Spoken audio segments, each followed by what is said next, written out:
Every joke is an attack on him. Every poll that doesn't flatter him, well, it's rigged. Every critic is a traitor.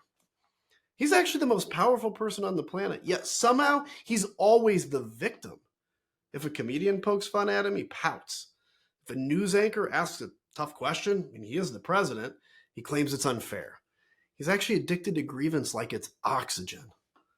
What he calls strength is actually just fear of being seen as small. For a guy who claims to be a fighter, he actually throws a lot of pity parties for himself. Real leaders don't whine.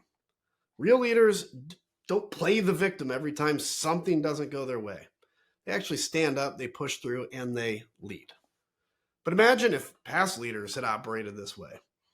What if Harry Truman, instead of saying the buck stops here, he actually declared, the buck stops somewhere else. Probably it's my critics' fault. What if JFK hadn't inspired a nation, ask not what your country can do for you, but instead he whined, ask why everyone is being so unfair and mean to me. Leaders aren't perfect, but they actually don't play the victim. As another election approaches, let's remember what real strength looks like. It's not whining every time someone tells you the truth.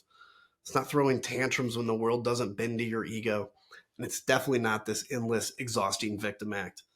We can do better, but actually only if we're honest about what this really is.